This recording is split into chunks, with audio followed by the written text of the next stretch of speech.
Welcome back, everyone. Today will be the final chapter of a spell for Chameleon. It's going to be a long one, so strap in. Chapter 16, King. A flying dragon appeared. "Pretty bird, I'm going to eat you up," it said. Bink sheared off, but the monster was before him again. "You can't escape," it said. It opened its toothy mouth. Excuse me, sorry. Was his mission of mercy to end here, so near success?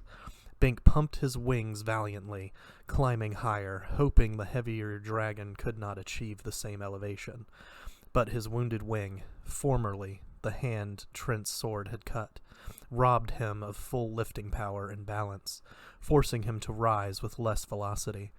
The predator paralleled him without effort, staying between him and the far castle. "Give up, Dumbo," it said. "You'll never make it." Suddenly, Bink caught on. Dragons did not speak like that. Not flying fire breathers, anyway. They lacked both the cranial capacity and the coolness of brain to talk at all. They were simply too light and hot to be smart. This was no dragon. It was an illusion spawned by the sorceress. She was still trying to stop him, hoping that if he disappeared and Chameleon died, Trent would resume his march on the throne. Trent would have done his best and failed. Realistically, he would continue toward his goal. Thus, Iris could still achieve her dream of power through him. Naturally, she would never confess her own part in this mischief. Bink would rather have dealt with a real dragon. The sorceress's evil plot might work, because he was a phoenix instead of a talking bird. He could not tell anyone other than the good magician what was happening. Others would not have the capacity to understand. If he returned to Trent now, too much time would be lost, and in any event, Iris could stop him there, too. This was his own private battle, his duel with the sorceress. He had to win it himself. He changed course abruptly and angled directly into the dragon. If he had guessed wrong, he would light a fire in the belly of the fire breather and lose all. But he passed right through it without resistance. Victory. Iris shouted something most unladylike at him. What a fishwife she was when balked. But Bink ignored her and winged on. A cloud formed before him. Uh-oh, a storm? He had to hurry. But the cloud loomed rapidly larger. Blisters of black vapor boiled out of it, swirling funnels forming below. In moments, the sheer mass of it blotted out the castle. Ugly, dark satellite clouds scudded about it, menacing as the heads of goblins. A larger rotary pattern developed. The whole thing looked disconcertingly formidable. There was no hope of rising above it. His injured wing was hurting, and the storm towered into the sky like a giant genie. Bolts of jagged lightning danced about, crackling loudly. There was the odor of metal burning. Deep in the roiled bowels of it were tangled colors and vague shapes of demonic visages. A magic tempest, obviously, girt with colored hail, the most devastating kind. Bink dropped lower, and the cloud circulation tightened into a single descending gray tube, a super tornado that would destroy him. When Bink almost fell out of the air with the shock of his realization, he could not be harmed by magic. This was a magic storm, therefore it could not touch him. He was being balked by a false threat. Furthermore, there was no actual wind. This was another illusion. All he had to do was fly directly toward the castle, unswayed by optical effects. He shot straight into the cloud. He was right again. The optical effects had been spectacular, but there was no actual storm, merely opacity and the suggestion of wetness on his feathers. Soon he would be through it. Having called its bluff, Then nothing could stop him from reaching the castle of the good magician. But the grayness continued. How could he go to the castle when he couldn't see it? Iris couldn't fool him, but she could effectively blind him. Maybe he, personally, could not be harmed by magic, either real or illusory magic, but his talent did not seem to be concerned with the welfare of other people, no matter how Bink himself might feel about them. He would survive if Chameleon died. He might not enjoy that survival, but the technicality would have been honored. Damn it, Talent, he thought fiercely. You better stop being concerned with technicalities and start being concerned with my larger welfare. I'll kill myself physically by mundane means if I find my life not worth living. I need Chameleon, so you can't save me at all if you let this hostile magic stop me from saving Chameleon. Then where will you be? The opacity continued. Apparently his talent was an unreasoning thing, and so, in the end, it was useless. Like a colored spot on a wall, it was magic without purpose. He peered about, determined to fight it through himself. He had made it this far through life without any talent he had known about. He would have to make it similarly in the future, somehow. Had he been headed directly toward the castle? He thought so, but he could not be sure.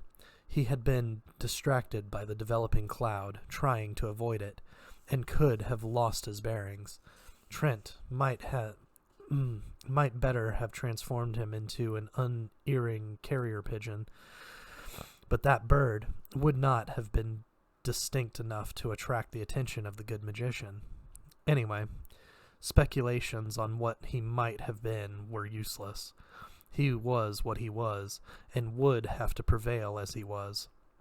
If he were now aimed wrong, he might never reach the castle, but he would keep trying. He dropped down, seeking some landmark, but the cloud remained about him. He could not see a thing. If he went too low, he might crash into a tree, had Iris won after all. There he emerged from the cloud floor. There was the castle. He zoomed toward it and paused, dismayed again. This wasn't the residence of the good magician. This was Castle Rugna. He had become completely reversed and flown across the wilderness to the west instead of eastward to the good magician. The sorceress had surely known this, and kept up the blinding fog so that he would not discover his error until too late. How much precious time had he wasted? If he reversed course and flew straight to the proper castle now, assuming he could find it in the fog, could he possibly get help for Chameleon within the hour? Or would she be dead by the time help arrived, thanks to this delay? He heard a faint snort. Immediately it was echoed by snorts all around him, coming from every direction. The base of the cloud dropped down to obscure his view again. Something was funny here. He might not have paid any attention to the sound if there had not been such an obvious effort to mask its direction. Why should the sorceress try to prevent him from landing at Castle Rugna? Was there healing water there, used to patch up zombies? Doubtful. So the snort was important in some way, but what had caused it? There was no moat dragon at Rugna. Zombies didn't snort very well anyway. Yet, obviously, something had made that sound, probably something all the way alive, like a winged horse, or... He caught on. This was not Castle Rugna, but the castle of the good magician, after all. The sorceress had only made it look like Rugna to turn him back.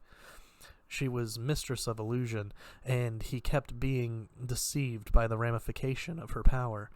But the hippocampus of the moat had snorted, giving it away. He had been headed in the right direction after all, perhaps guided by his talent. His talent had always operated subtly. There was no reason for it to change now. Bink headed for the remembered sound of the first snort, tuning out all others. Abruptly, the fog dissipated. Apparently, the sorceress could not maintain her illusions too near the premises of the rival magician, whose specialty was truth. "I'll get you yet," her voice cried from the air behind. Then she and all her effects were gone, and the sky was clear. Bink circled the castle, which now had its proper aspect. He was shivering with reaction. How close he had come to losing his duel with the sorceress. If he had turned back, he found an open portal in an upper turret and angled through it. The Phoenix was a powerful flyer with good control. He probably could have outdistanced a real dragon even with his hurt wing. It took a moment for his beady eyes to adjust to the gloom of the interior. He flapped from one room to another and finally located the magician, poring over a massive tome. For an instant, the little man reminded Bink of Trent in the Rugna library. Both had serious interest in books. He had the two really been friends 20 years ago, or merely associates? Humphrey looked up. "What are you doing here, Bink?" he inquired, surprised. He didn't seem to notice the form Bink was in. Bink tried to talk, but could not. The Phoenix was silent. Its magic related to survival from fire, not to human discourse. "Come over here, by the mirror," Humphrey said, rising. Bink came. As he approached, the magic mirror showed a scene. Evidently, this mirror was a twin to the one he had broken, for he saw no cracks to indicate repair. The picture was of the wilderness, Chameleon lying nude and lovely and bleeding despite a crude compact of leaves and moss on her abdomen. Before her stood Trent, sword drawn, as a wolf-headed man approached. "Oh, I see," Humphrey said. "The evil magician has returned. Foolish of him. This time he won't be exiled, he'll be executed. Good thing you managed to warn me. He's a dangerous one. I see he stabbed the girl and transformed you, but you managed to get away. Good thing you had the sense to come here." Bink tried to speak again and failed again. He danced about anxiously. "More to say? This way." The gnome-like magician took down a book and opened it. Setting it on top of his prior volume on the table, the pages were blank. "Speak," he said. Bink tried yet again. No sound emerged, but he saw the words forming in neat script on the pages of the book. "Chameleon is dying. We must save her." "Oh, of course," Humphrey agreed. "A few drops of healing water will take care of that. There'll be my fee, naturally. But first, we'll have to deal with the evil magician, which means we'll have to detour to the North Village to pick up a stunner. No magic of mine can handle Trent." "No, Trent is trying to save her. He's not—" Humphrey's brow wrinkled. "You are saying that the evil magician helped you?" he asked, surprised. "That is hard to believe, Bink." As quickly as possible, Bink explained about Trent's conversion. "Very well," Humphrey said with resignation. "I'll take your word that he is acting in your interest in this case. But I suspect you're a bit naive, and now I don't know who's going to pay my fee. The evil magician is very likely to get away anyway, while we detour. But we have to try to catch him for a fair trial. He has broken the law of Xanth, and must be dealt with immediately. It would profit us nothing if we saved Chameleon while leaving Xanth in peril from the conquering lust of the Transformer." There was so much more Bink wanted to explain, but Humphrey gave him no chance. And of course, he probably was being naive. Once the evil magician had time to reconsider, he would probably revert to form. He was a serious threat to Xanth. Yet Bink knew that Trent had won the duel, and so Bink, as loser, should no longer interfere in the magician's affairs. This was a devious but increasingly strong conviction. He hoped Trent managed to escape. Humphrey led him down to the castle cellar, where he tapped some fluid from a barrel. He sprinkled a drop on Bink's wing, and it was instantly sound again. The rest he put in a small bottle, which he tucked into his vest pocket. Now the good magician went to a closet and hauled out a plush carpet. He unrolled it, then sat cross-legged on it. "Well, get on, Birdbrain," he snapped. "You'll get lost out there by yourself, especially with Iris fooling around with the weather reports." Bink, perplexed, stepped onto the carpet and faced the magician.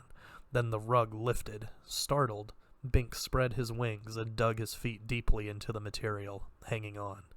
It was a flying carpet. The thing angled neatly out through a portal, then looped high into the sky. It leveled, then accelerated. Bink, facing backward, had to furl his wings tightly and almost puncture the fabric with his claws to keep from being dislodged by the wind. He saw the castle shrink in the distance. "Just an artifact I accepted in lieu of service some years back," Humphrey explained conversationally. He sneezed. "Never had much use for it. Just collects dust. But I suppose this is an emergency." He peered at Bink, shaking his head dubiously. "You claim the evil magician transformed you to help you get to me quickly? Just nod your beak once for yes, twice for no." Bink nodded once. "But he did stab Chameleon?"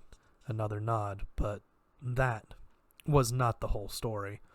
"He didn't really mean to stab her, because he was really trying to kill you and she got in the way?" Bink had to nod yes again. What a damning statement. Humphrey shook his head. "It's easy to be sorry after a mistake has been made. Yet, when I knew him, before his exile, he was not a man without compassion. Still, I doubt he can ever rest until he achieves his ambition. And while he remains alive and in Xanth, we can never be certain he won't. It is a difficult case. There will have to be a meticulous investigation of the facts. Such an investigation would be the death of Trent. The old king would be determined to abolish this major threat to his declining power. And Trent knows what is likely to happen to him when the authorities get there, if they catch him."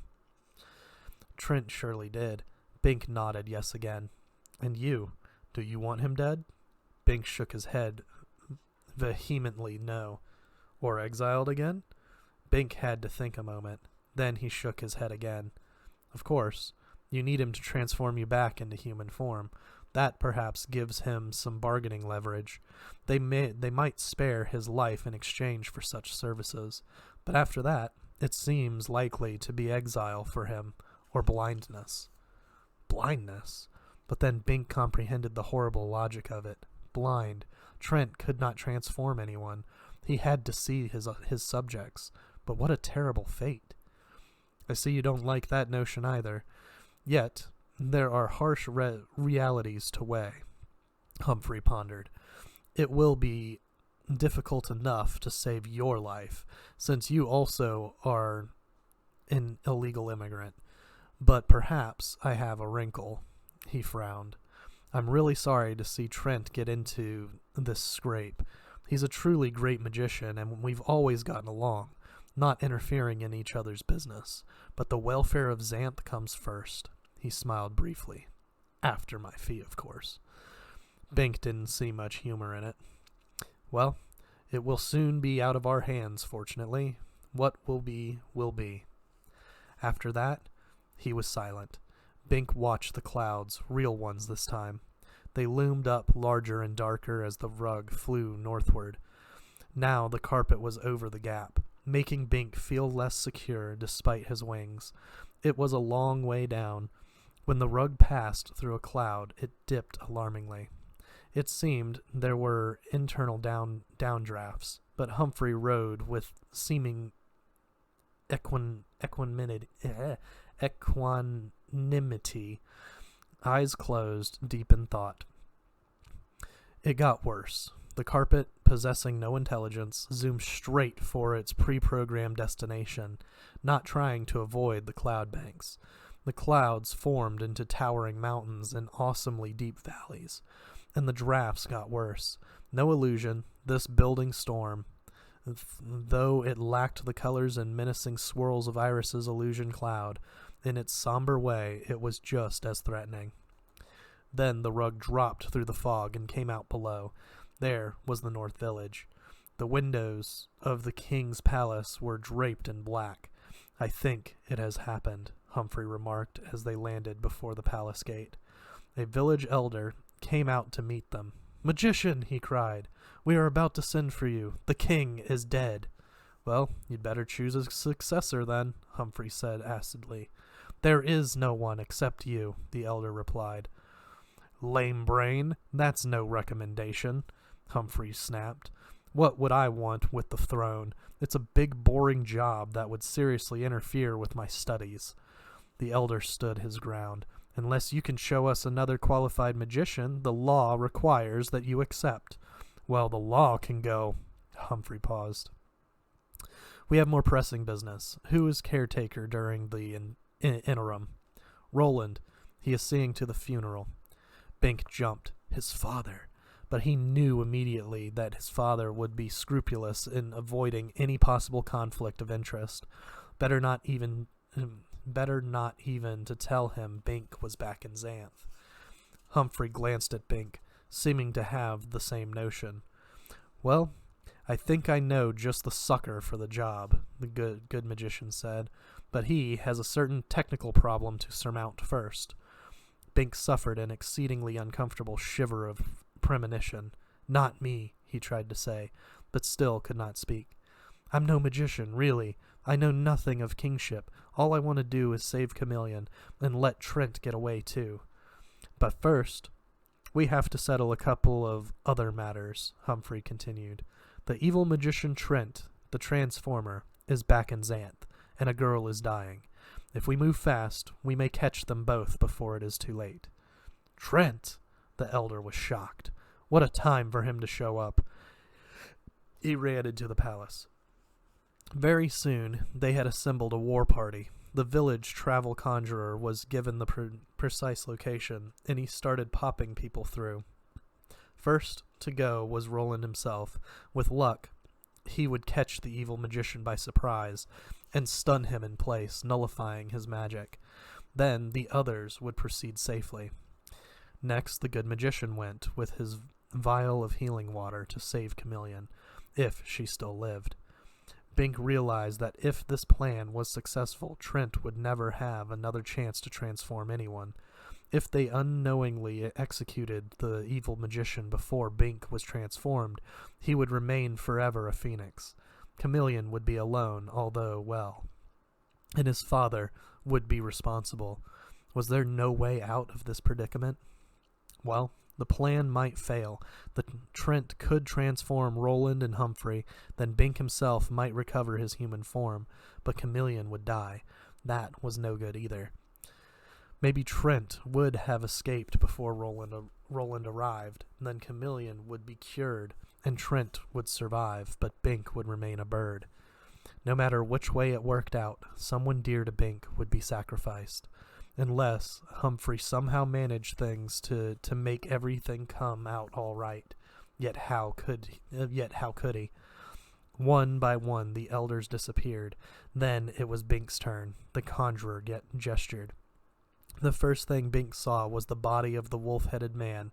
The creature had evidently charged and been dispatched by Trent's singing sword. Elsewhere were a number of caterpillars that had not been here before. Trent himself stood frozen, concentrating as though in the process of casting a spell. And Chameleon. Bink flew to her gladly. She was well. The terrible wound was gone, and she was standing, looking bewildered. "This is Bink," Humphrey told her. "He flew to fetch help for you, just in time, too." "Oh, Bink," she cried, picking him up and trying to hug him to her bare torso. Bink, as a bird with delicate plumage, did not find this as delightful as he might have in his natural form. "Change back." "I am afraid that only the transformer can change him back," Humphrey said, "and the transformer must stand trial." And what would be the result of the trial? Why hadn't Trent escaped when he had the chance? The proceedings were swift and efficient. The elders put question to the frozen magician, who, of course, could not answer or argue his own case. Humphrey had the travel conjurer fetch the magic mirror. No, it was Munley, the master of ceremonies at Bink's hearing, who was himself an elder.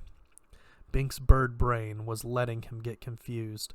Munley used his talent to conjure this small object directly to his hand from the good magician's castle. He held it up so that all could see the images forming within it. In the mirror were reflected scenes from the trio's travels in Xanth. Gradually, the story came out, though it did not reveal Bink's talent. It showed how the three had helped one another to survive in the wilderness, how they had stayed at Castle Rugna. There was a general exclamation about that, for no one had known the old famous semi-mythical artifact remained intact, how they had fought the Wiggle Swarm, and that produced another reaction, how they had finally dueled, how the Sorceress Iris had mixed in, and how Bink felt a fury of embarrassment. He had made love to Chameleon. The mirror was merciless.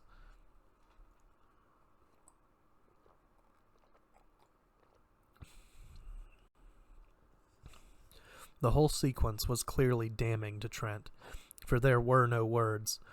But it's not really like that, Bink tried to cry. He's a fine man. In many ways, his rationale makes sense.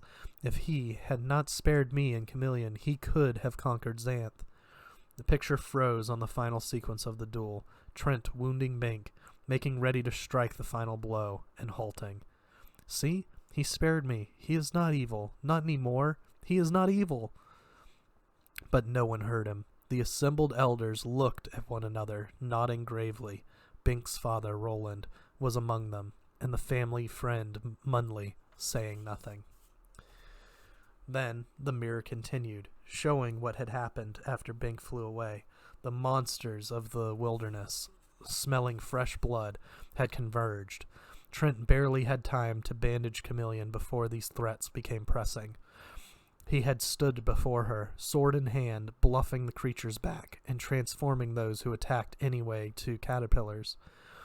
2 wolf heads had charged together, jaws gaping wide, slavering. One became a caterpillar while the other was cut down by the sword. Trent had killed only as necessary. He could have run even then, Bink cried silently. He could have let Chameleon be taken by the monsters. He could have escaped into the magic jungle. You would never have caught him until he caught you. He is a good man now, but he knew there was no way he could plead this good man's case. Chameleon, of course, was too stupid to do it, and Humphrey didn't know the whole story. At last, the mirror showed the arrival of Roland, as strong and handsome in his fashion as the evil magician, and a few years older. He had landed facing away from Trent, and directly in front of an advancing 2-headed serpent, each head a yard long. Roland, searching the wilderness before him, nervous about a nearby tangle tree, had seen neither magician nor serpent behind him. In the mirror, Trent charged, running at the tail of the monster, grabbing it with his bare hands, causing it to whirl on him furiously. Both heads had struck, and the thing had abruptly become another caterpillar, a 2-headed caterpillar. Roland whirled. For an instant, the 2 men looked into each other's eyes, their deadly talents equivalent at this range. They seemed very similar to each other. Then Roland squinted, and Trent froze in place. The stun had scored before the transformation. Or had it? Trent never even tried to resist, Bink thought futilely. He could have transformed my father instead of the serpent, or simply let the serpent strike. Elders, have you seen enough? Humphrey inquired gently. If I could have the throne of Xanth at the expense of Trent's life, I would not take it, Bink thought savagely. The trial had been a farce. They had never let Trent speak for himself to present his eloquent thesis of the damage magic was doing to the human population of Xanth, or of the threat of a future attack from Mundania. Were they going to dispose of him the same way they had exiled Bink?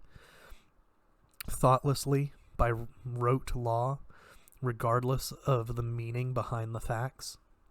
The elders exchanged glances gravely. Each nodded slowly, affirmatively. At least let him talk, Bink cried mutely. Then it would be best to release the spell, Humphrey said.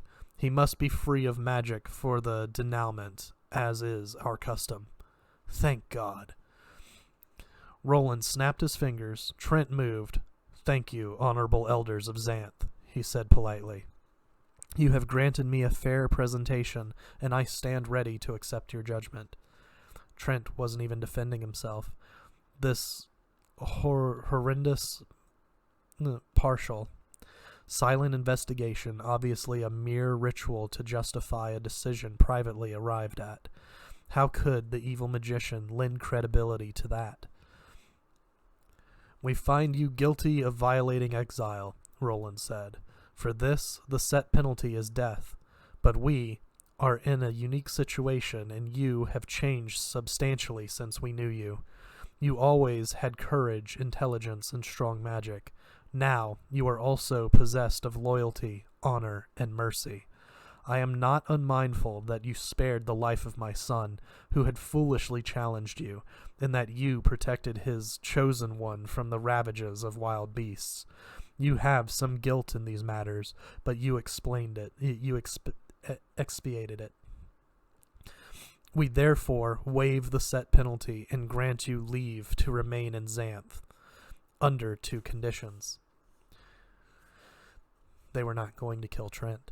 Bink almost danced for joy, but immediately he realized that there would still be stringent restrictions to prevent Trent from ever again aspiring to the throne. Humphrey had mentioned blinding him so that he would be unable to perform his magic. Bink had some idea of what a life without magic would be like.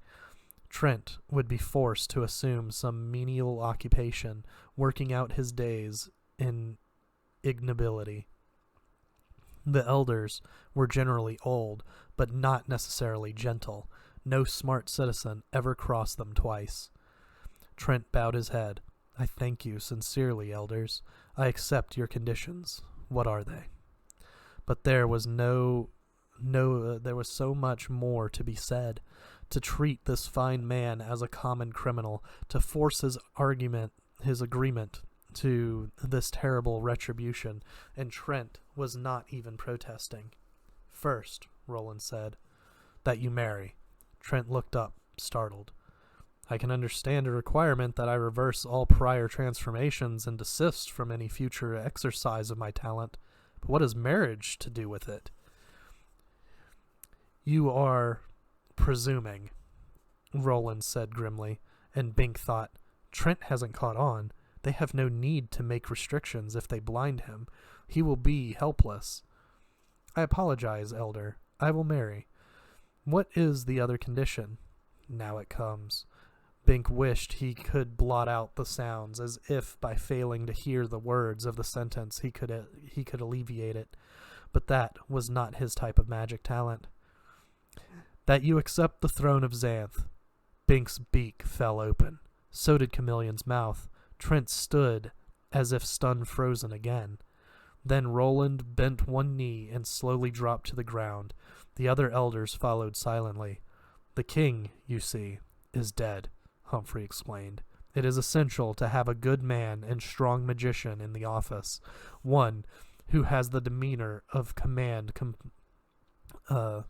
coupled with restraint and perspective, yet who will muster savagery when necessary in the defense of Xanth, as in the event of a Wiggle invasion or similar threat, one who may also provide a potential heir so that Xanth is not again caught in the difficult situation just past.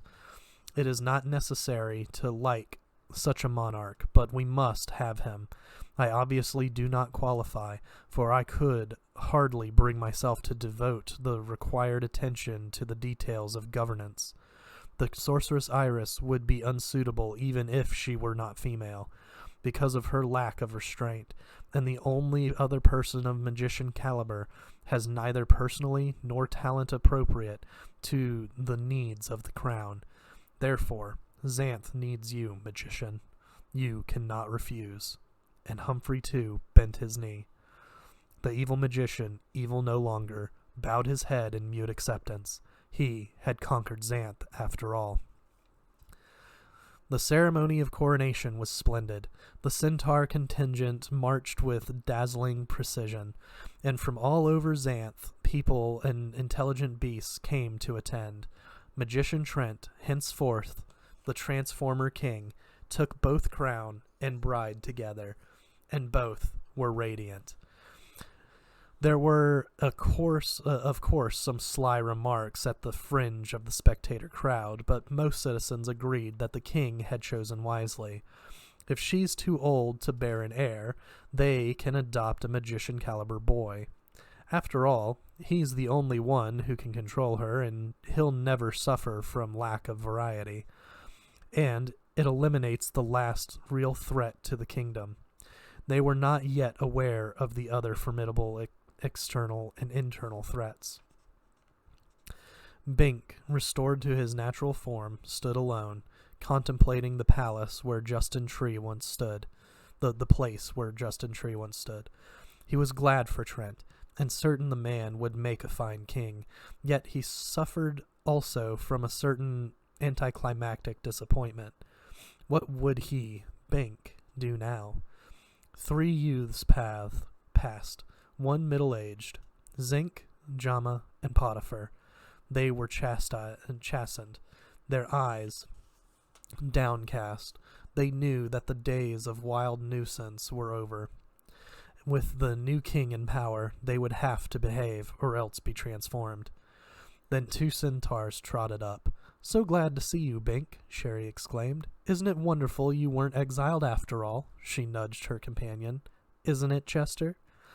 Chester forced his face into a tortured smile. "Yeah, sure," he mumbled. "You must come and visit us," Sherry continued brightly. "Chester speaks so often of you." Chester made a little trotting motion with his 2 powerful hands. "Yeah, sure," he repeated more brightly. Bink changed the subject. "Did you know I met Herman the Hermit in the wilderness?" he said. "He died a hero. He used his magic." Bink paused, remembering that the centaurs regarded magic in a centaur as obscene. That would probably change once Trent publicized the knowledge gained from the Castle Rugna archives. He organized the campaign that wiped out the Wiggle swarm before it infested all of Xanth.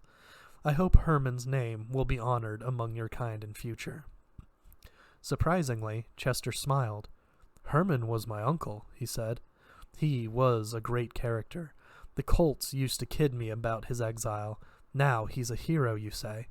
Sherry's mouth tightened. "We don't discuss obscenity in the presence of a filly," she warned him. "Come on." Chester had to accompany her, but he looked back briefly. "Yeah, sure," he said to Bink. "You come see us real soon. Tell us all about what Uncle Herman did to save Xanth."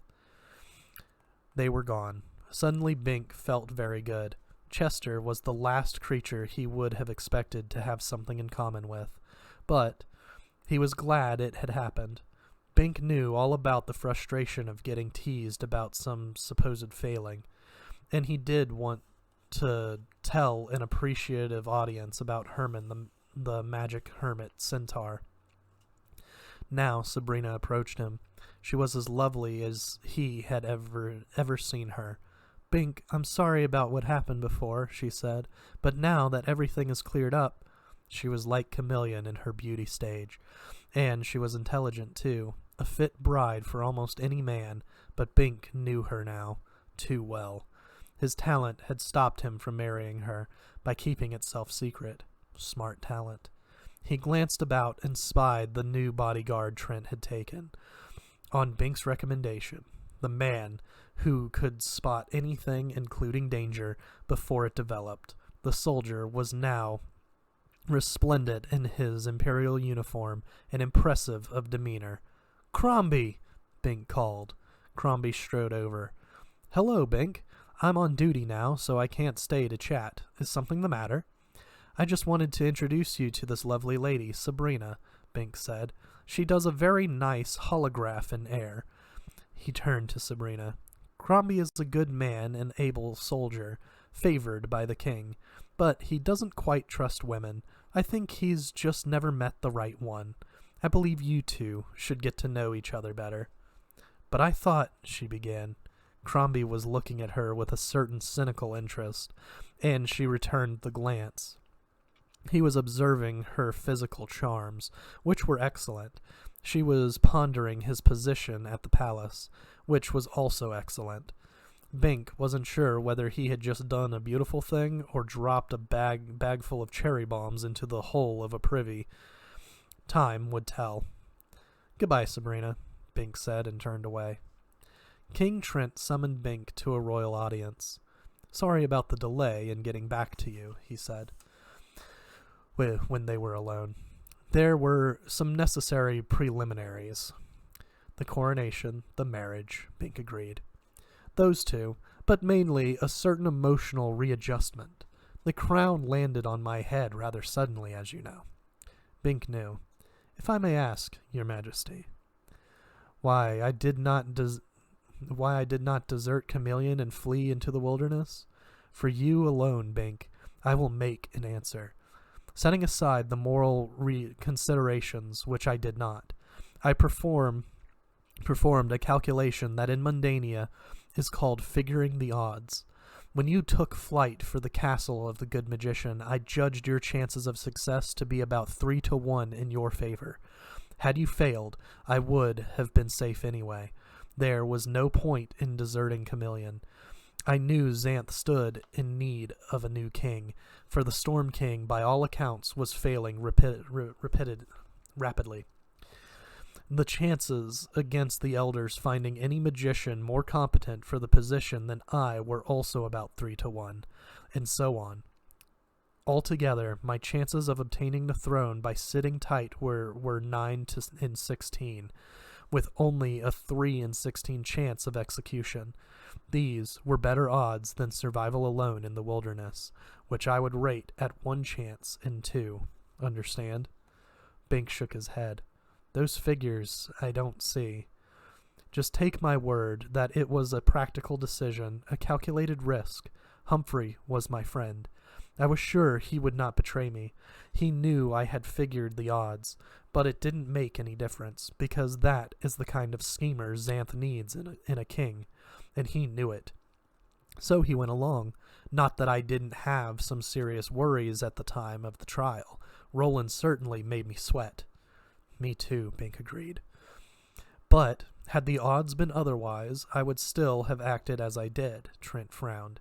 "And I charge you not to embarrass me by revealing that weakness to the public. They don't want a king who is unduly swayed by personal considerations." "I won't tell," Bink said, though privately he thought it was not much of a failing.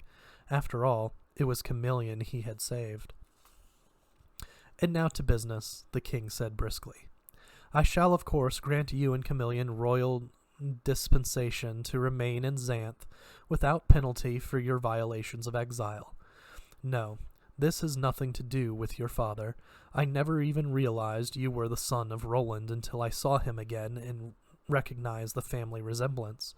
He never said a word about you. Fine avoidance of conflict of interest there. Roland will be an important man in the new administration, I assure you. But that's beside the point. There will not be any more exiles for anyone, or restrictions on immigration from Mundania, unless there is violence connected. Of course, this means you are released from having to demonstrate your magic talent. In all Xanth, only you and I comprehend its specific nature. Chameleon was present at the discovery, but was not in condition to assimilate it. Humphrey knows only that you have magician-class magic, so it will remain our secret." "Oh, I don't mind." "You don't quite understand, Bink.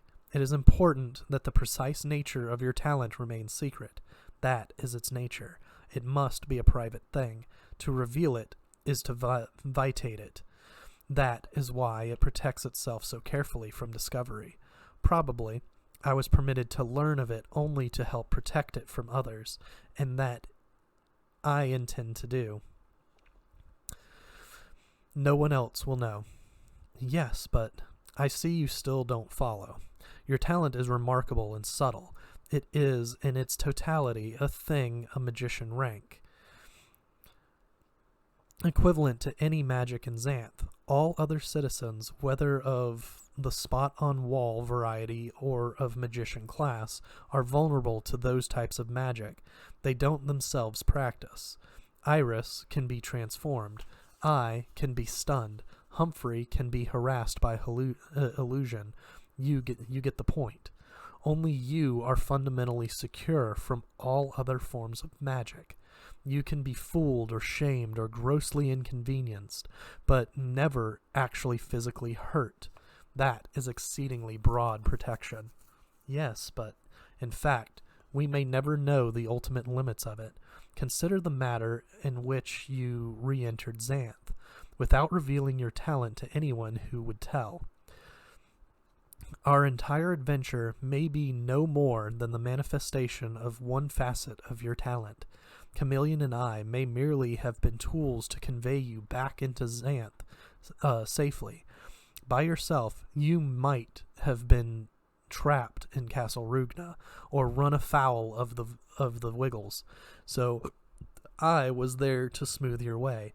It may even have protected you from my mundane sword by bringing Chameleon in to take the killing thrust. Because, you see, I had discovered your talent in large part through my own magic, through its effect on my magic.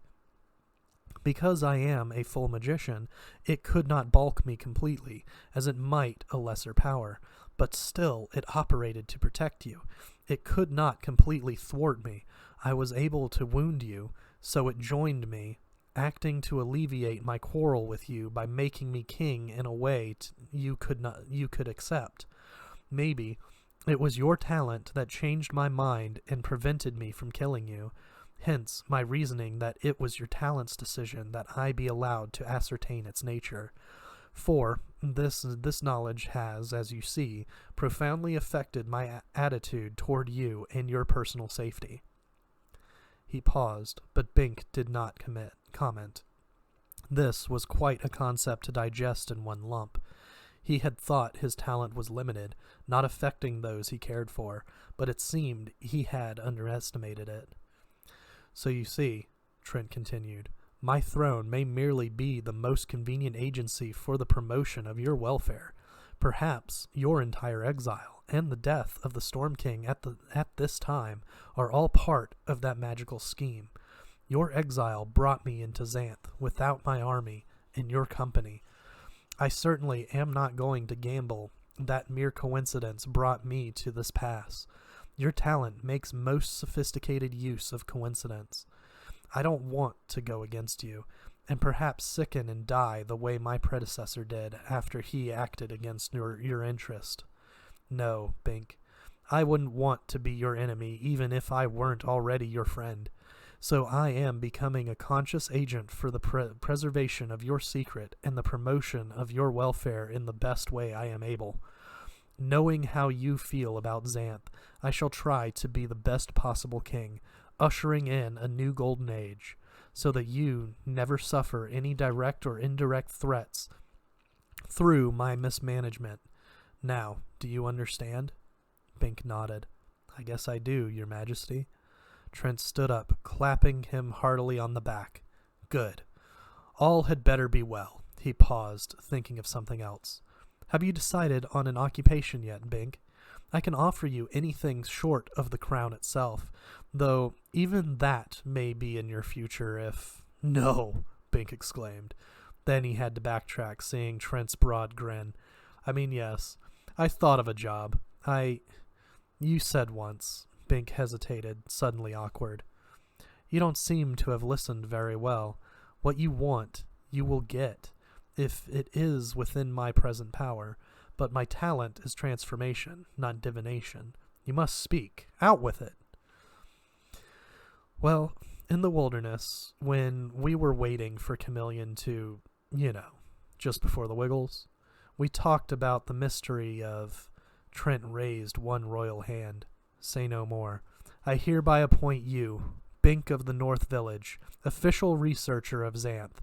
Any mysteries of magic shall be your responsibility. You shall probe wherever required until they are fathomed to your satisfaction, and turn in your your reports directly to me for inclusion in the Royal Archives. Your secret talent makes you uniquely qualified to explore the most foreboding recesses of Xanth. For the anonymous magician needs no bodyguard. Those recesses are long overdue for discovery. Your first assignment shall be to discover the true source of the magic of Xanth. Thank you, Your Majesty, Bink said gratefully. I think I like that job much better than being king. Perhaps you appreciate how much that gratifies me, Trent said with a smile. Now, let's go see the girls. The travel conjurer moved them both. Abruptly, they stood at the front portal of Castle Rugna. The drawbridge had been repaired, and now gleamed in brass and polished timbers.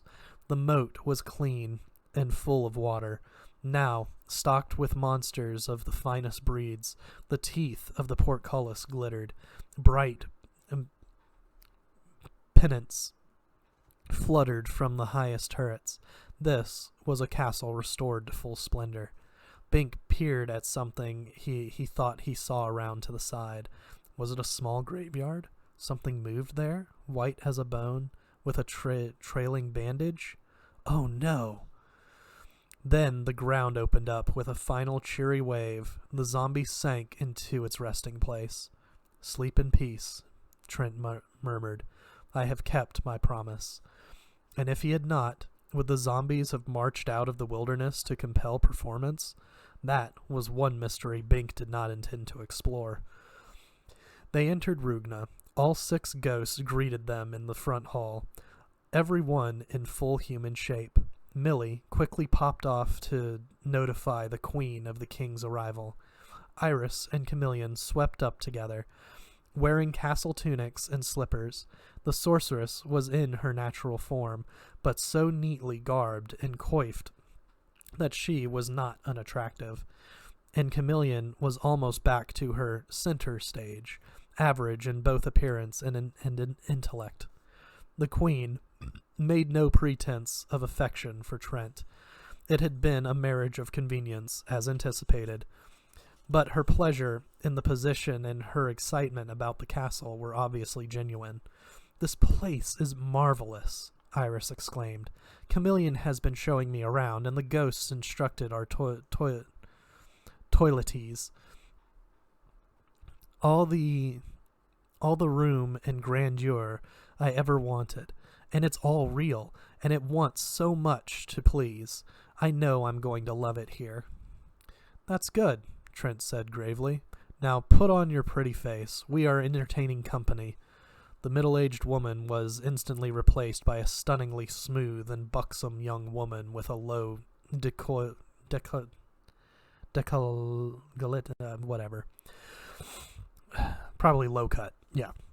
Big boobies. We get it. I just want to embarrass Chameleon, in her average phase. You cannot embarrass her in any phase. Now apologize to Bink. Iris made a breathtaking curtsy to Bink. She was ready to do anything to remain queen and human. Trent could make her into a warty toad, or he could make her into the very figure she now resembled. He could probably make her young enough to bear a child, the heir to the throne. Trent was the master, and Iris seemed to lack even the inclination to question this. I'm sorry, Bink. I really am. I just got carried away there during the duel and after. I didn't know you were going to fetch the elders to make Trent king. Bink hadn't known that either. Forget it, Your Majesty, he said uncomfortably.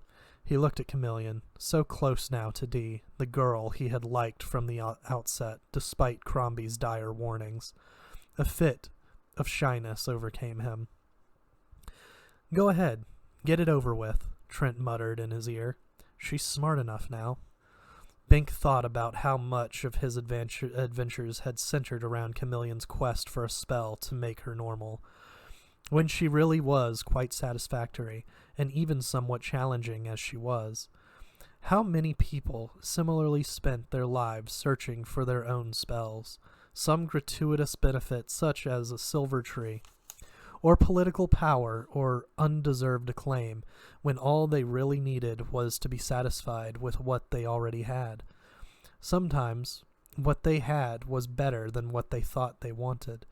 Chameleon had thought she wanted to be normal. Trent had thought he wanted armed conquest, and Bink himself had thought he wanted a demonstrable magic talent. Everyone thought he wanted something, but Bink's real quest at the end had been to preserve Chameleon and Trent and himself as they were, and to make Xanth accept them that way. He had not wanted to take advantage of Chameleon in her stupid phase. He wanted to be sure she understood the full implications before he... Something tickled his nose. Embarrassingly, he sneezed. Iris nudged Chameleon with her elbow. "Yes, of course I'll marry you, Bink," Chameleon said. Trent guffawed. Then Bink was kissing her. His ordinary, extraordinary girl. He had found her spell, all right. She had cast it over him. It was the same as Crombie's curse. Love. And at last, Bink understood the meaning of his omen. He was the hawk who had carried away Chameleon. She would never get free. And that's the end of A Spell for Chameleon. Next week, we'll be starting a new book, which will be The Time Machine by H.G. Wells. This will span, I'm hoping, about 6 weeks to go into October. So we will see you guys next week with the start of that one.